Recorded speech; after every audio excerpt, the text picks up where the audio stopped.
सुप्रभात बच्चों। आज हम श्लोक नंबर 5 को पढ़ेंगे और उसका अर्थ करेंगे। विहाय पौरुषम यो हि देवम अवलंबते प्रासाद सिंहवत तस्य मूर्धना तिष्ठन्ति वायसा।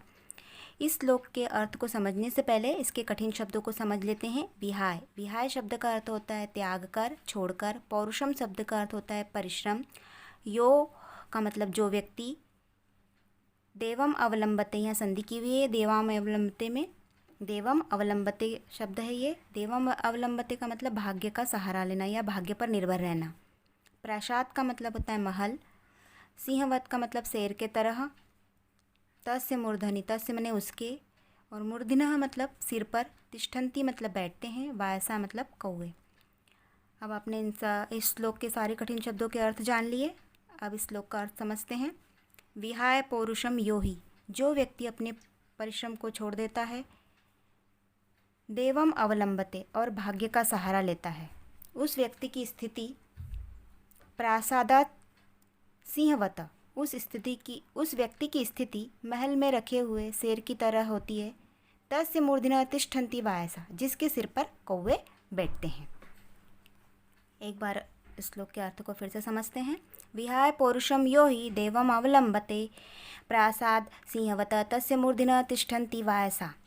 जो व्यक्ति अपने पौरुष या परिश्रम को छोड़कर भाग्य का सहारा लेता है, उस व्यक्ति की स्थिति महलों में रखे हुए उस शेर की तरह हो जाती है जिसके ऊपर कौवे बैठते हैं और वो कुछ नहीं कर पाता।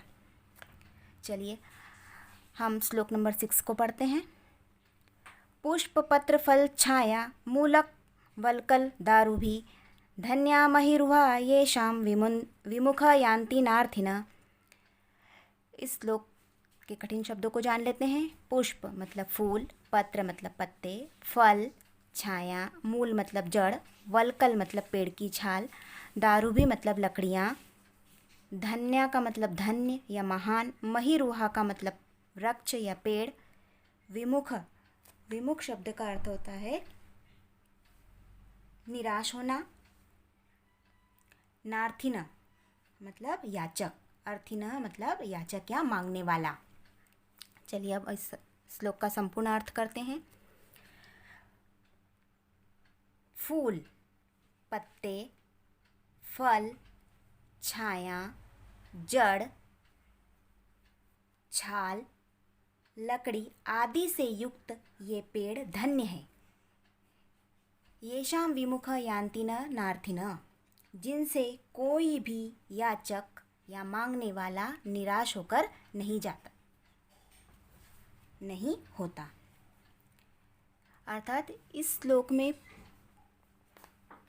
पेड़ों की महत्वता को बताया गया है कि पेड़ इतने गुण युक्त होते हैं, पेड़ की हर एक चीज़ परोपकार के लिए होती है। इस बात को इस श्लोक के माध्यम से समझाया गया है कि पेड़ जो होते हैं उसके फूल, पत्ते, फल, छाया, जड़ें, छाल, लकड़ियाँ, ये सब चीज़ें व्यक्ति के उपयोग के लिए होती हैं।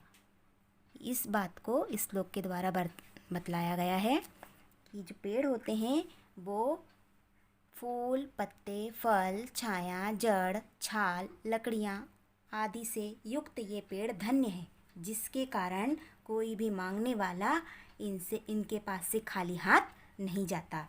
अर्थात पेड़ों के पास देने के लिए बहुत कुछ है, वे कभी भी मांगने वाले को खाली हाथ नहीं लौटाते, वो कुछ न कुछ अवश्य देते हैं, क्योंकि पेड़ों की हर एक चीज़ व्यक्ति के काम में आती है। चलिए आखिरी श्लोक को पढ़ते हैं। चिंतनीया ही विपदाम आदावेव प्रतिक्रिया न कूप खननम युक्तम प्रदीप्ते वहिना ग्रहे। इस श्लोक के भी कठिन शब्दों को समझ लेते हैं। चिंतनीया मतलब चिंता करना या सोचना। विपदाम मतलब विपत्ति या संकट। आदावेव शब्द का मतलब आने से पूर्व ही। प्रतिक्रिया का मतलब उसका समाधान या उसका हल। कूप खनन मैंने कुआं खोदना। प्रदीप्ते मतलब जलना। वहिना मतलब अग्नि या आग, और ग्रहे मतलब घर में। चिंतनीया ही विपदाम आदावेव प्रतिक्रिया न कूप खननम युक्तम प्रदीप्ते वहिना ग्रहे।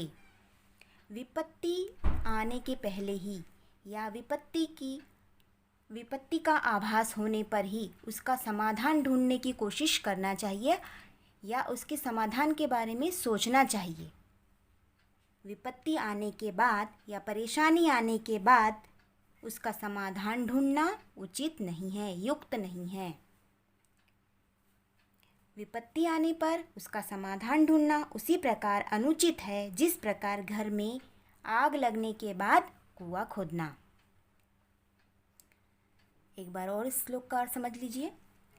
चिंतनीया ही विपदाम आदावेव प्रतिक्रिया न कूप खननम युक्तम प्रदीप्ते वहीनाग्रहे। विपत्ति के आने पर या विपत्ति का आभास होने पर ही उसका समाधान ढूंढ लेने के बारे में सोचना चाहिए।